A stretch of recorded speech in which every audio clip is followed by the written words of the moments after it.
Good afternoon, everyone. I'm very happy to be here and would like to thank INCIBE for the kind invitation, and I'm very proud to be with such experts, panelists and speakers. We're talking about the cooperation between defense providers and cybersecurity providers. This is the title of this talk, of this discussion, and we will do this through one of the main activities, or one of the main pillars that we see currently in defense-related companies. The multi-domain combat cloud, this is under design at the moment. It is more developed elsewhere in some other countries, and it will allow us to connect in real time all the platforms, all the defense platforms for the air forces, the terrestrial forces, infantry, cyberspace, and they will all be interconnected in real time. They will be sharing all information possible, and this will allow for decision making always in real time and based on the situation, the particular situation that we can see in the battlefield. On the other hand, cybersecurity providers have or are now fully integrated in the society, both for critical administrations and civil administrations, and they have huge experience and background. What we want to do now is to integrate the possibilities in both fields. Without further ado, I'd like to move on to José Francisco García Gil, the Lieutenant Colonel of the Territorial Army. I would like to propose to you, Lieutenant Colonel, what do you think of the current cloud and what difficulties you can see in the development? In terms of the development, it will require the testing that has been completed, infrastructure related issues, availability. How do you see this from the operational command? Well, thank you very much. It's a very short time. I would like to focus on four aspects, or 4 points in virtually 5 minutes. First of all, cloud in general, without going specifically into the multi-domain combat cloud, is a reality that it couldn't be any other way. Is something that's important for the Ministry of Defense. In 2021, we published the strategy for the exploitation of the cloud and the mobile strategy for of the 5th generation of mobile communications, which, as I will explain later, are closely interrelated. The aim is to ensure cooperation, real-time cooperation, and this is the main term, in all sorts of defense platforms. We mustn't forget other sorts of benefits, the purely economic effect or scalability based on demand that this new technology would bring us, or this new work model. And all this, and again rephrasing the words of the CIO, through the I3D, this integrated infrastructure for defense information. With regard to the actual issue, the multi-domain combat cloud, I would like to highlight what you said. We are currently doing the concept operational development, both nationally and internationally. It is true that at international fora, maybe they are a little bit more advanced than we are, but actually tackling such an ambitious project, as my colleagues will further explain later, is not something that should be taken for granted, and it is really important to stop and think about how to put the emphasis on the concept of the combat cloud, which we, the military, expect many things from it, and we want it to be very important for the future. But this combat cloud will revolve around data. We want to focus on data with a diverse origin, a multi-domain origin, terrestrial, air, cyber security, which will be fully integrated and manageable through the systems we already have in place. These are cloud-based systems that we already have. This unique data would involve conceptual development, which is something that in classical clouds, such as zero trust policies, diffuse perimeter, etc., we need to see how to combine all these cyber protection in the cloud itself. Point 3 I wanted to mention is how, from the point of view of cybersecurity, if we had to look at a differential point or feature of this combat cloud with regard to other systems that we have been traditionally using, the differentiating factor would be the availability of this cloud. The availability, well, those of an age talked of systems that had 5 and 9s in terms of availability. Now talking about such a utopia of 5.9 for a combat cloud, which is, by the way, a combat cloud that would need to cater for weapon systems that are used in real time. And real time, obviously, due to the actual feature of security, which is availability, is something that we'll measure to what extent we will be able to comply with that objective. And then fourth and lastly, I would like to mention specifically the regulation space, which comes from the National Authority on Cybersecurity and the National Cryptological Center, will actually give us the scape, the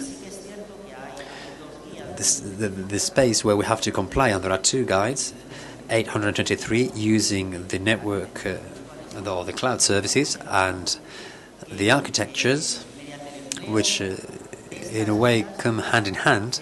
And through using these guidelines rather, together with the work from the staff at the Ministry, we have been able to materialize a cloud, a private cloud, non-combat cloud, strictly speaking, but it is a private cloud that has provided the space to be able to develop the command system, the military command system.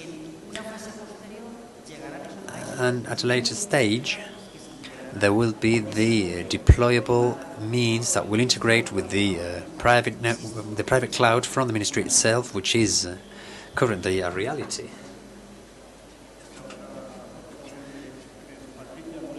Thank you.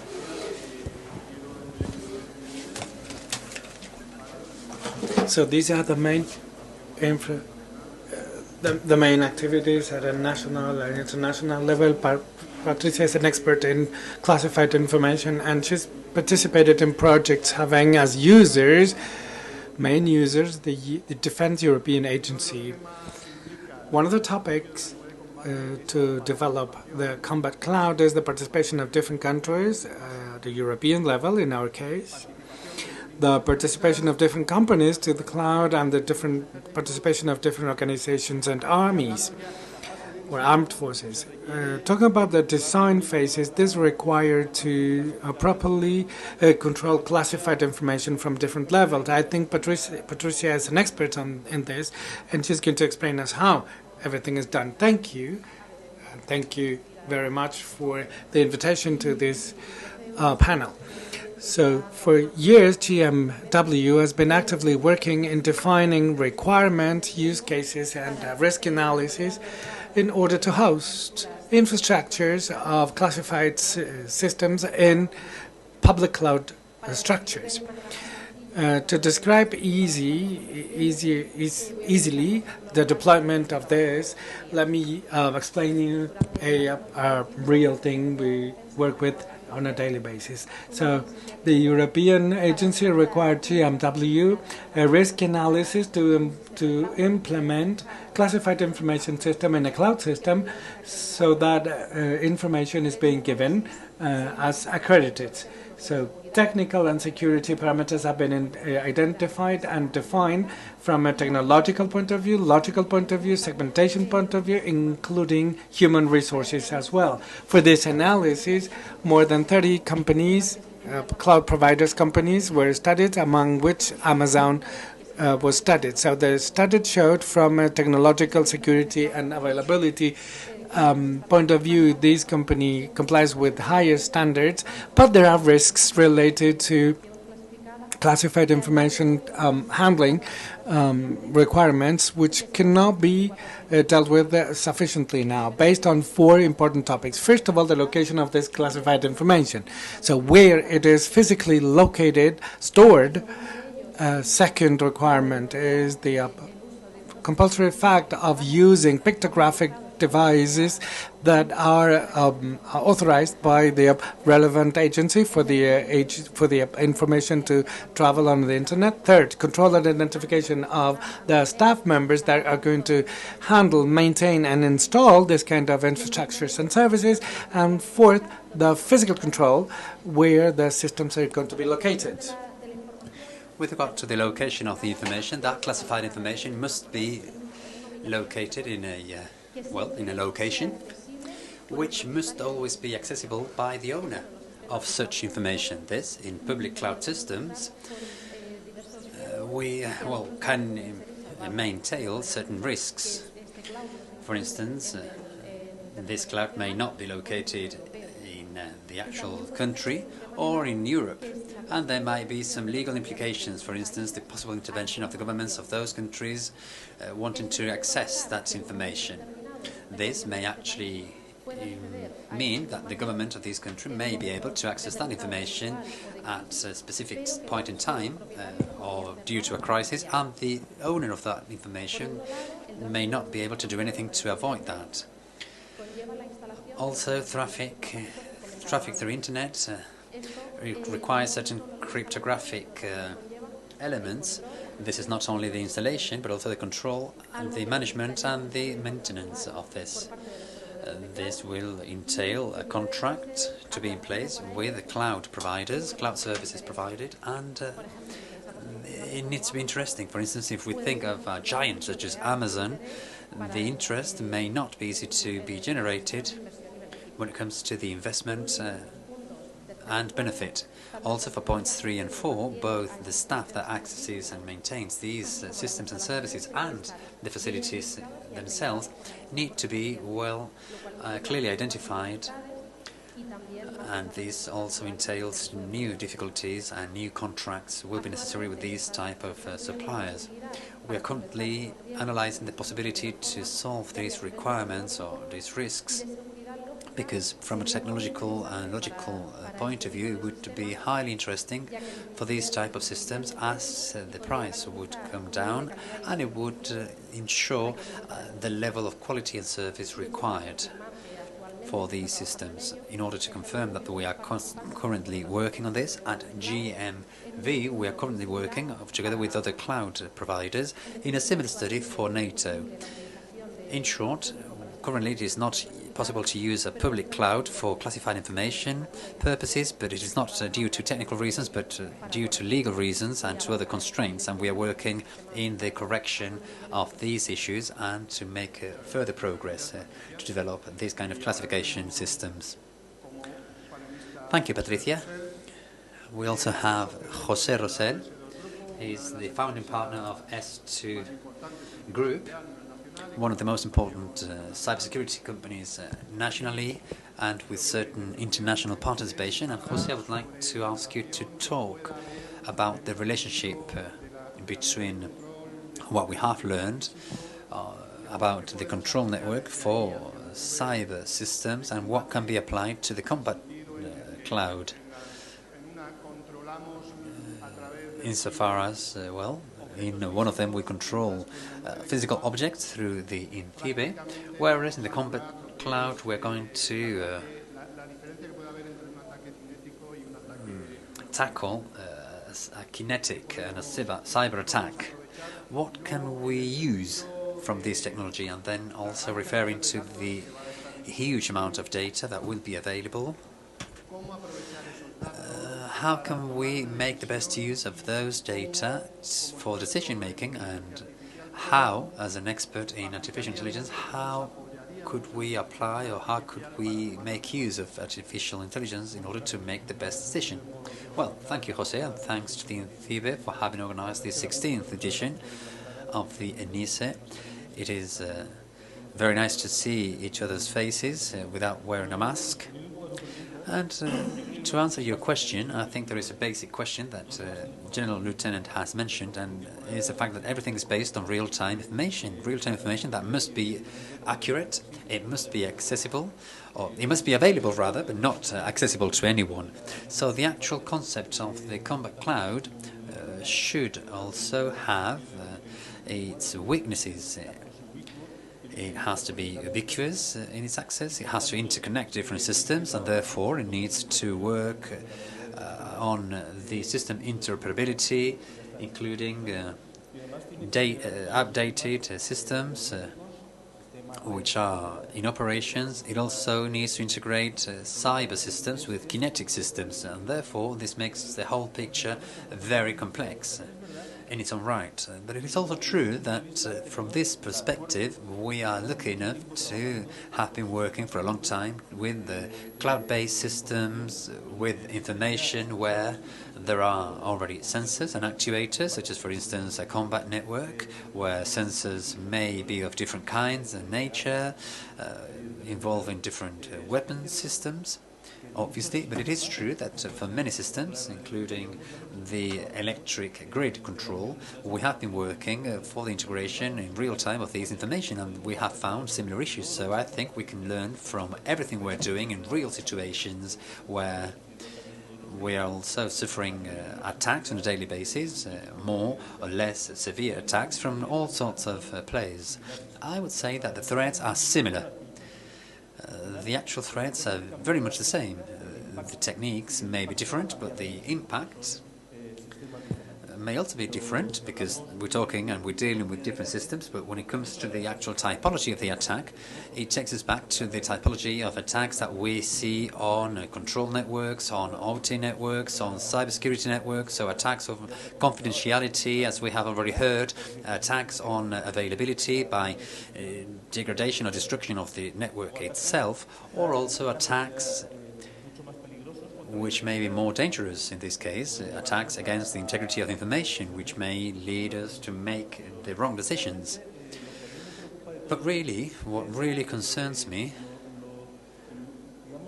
in this regard is how incipient research activities are about control systems. As you know, these control systems have been in operation for a long time in multiple everyday systems, but they have also been functioning with not a lot of security measures.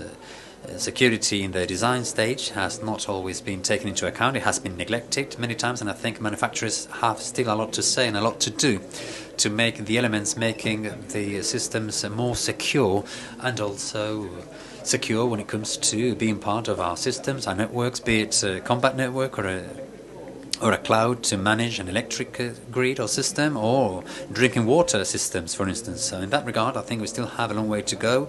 We have heard about BPPs, about transferring initiatives and experience that we are witnessing in the civil world and taking these to the military world, so that all this learning that we are acquiring, unfortunately, on a daily basis, so we can be able to apply the same learning and ensure security. As far as control systems is concerned, I think this has often been forgotten about and neglected. We are talking about IT systems, and we don't talk that much about cybersecurity and OT systems. And we talk about a cyber attack, we are talking about a global network where you can find anything and any element can be attacked and can be vulnerable. So I think we have to get our act together here, because we still have a lot of work to do and a lot of things to analyze, and I would like to insist, based on experiences that we are witnessing in the civil world in many areas. Thank you, José Rosell.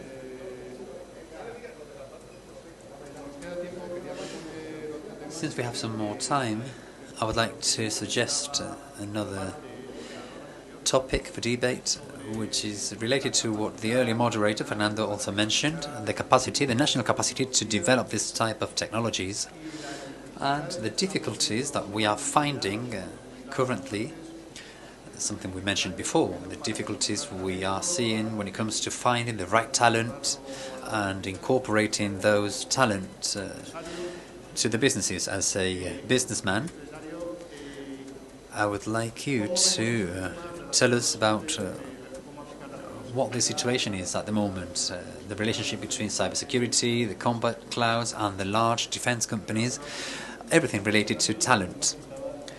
Well, before that, Fernando mentioned the need of having certain technological sovereignty, which I think I fully agree with. Do we have capacities? Obviously we do, because we are doing very many things, but we have to look after those capacities, and we're living a very dramatic situation right now when it comes to the needs for qualified staff for the technological sector as a whole, and particularly in cybersecurity. We have a very complex situation. We have a lot of scarcity of talent. We see how a lot of talents leave. Before we talked about physical talent leaving, but now we can actually talk about digital talent leaving us. Some people might actually live in Spain, but they are working for North American companies, for instance. And we have to take this very seriously, because we have the capacities, we have the talent, but unless we look after that talent, we are going to, well, we're not going to be able to complete the job. What about you? What's your talent, Patricia, and development in this regard? Well, it's similar. We are finding it difficult to find the right talent. I do think that we have the right generations coming up, where they are very well trained and qualified, but it is true, and I agree with what Pepe said. Many people live here, but they work there, and remote work has brought many positive things, but then also many challenges that we couldn't see coming. General Lieutenant Coronel, you don't have remote work in the armed forces, do you?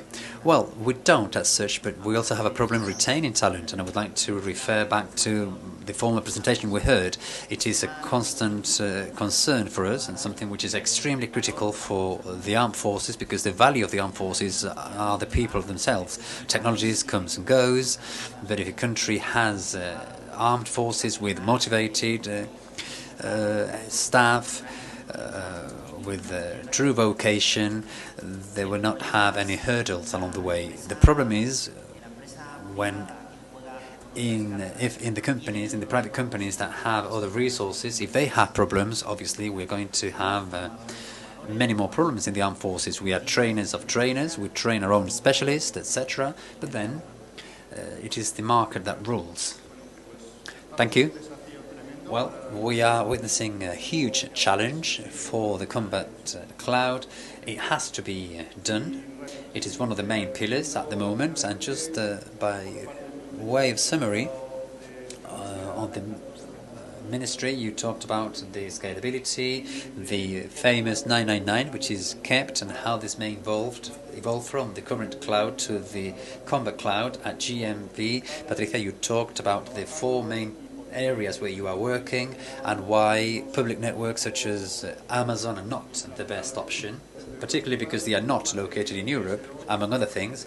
And S2 Group said and mentioned that, well, it is actually viable, it is feasible to continue down the path of everything that has been related to IoT, and then you refer to those talents leaving the country, and as one of the main challenges.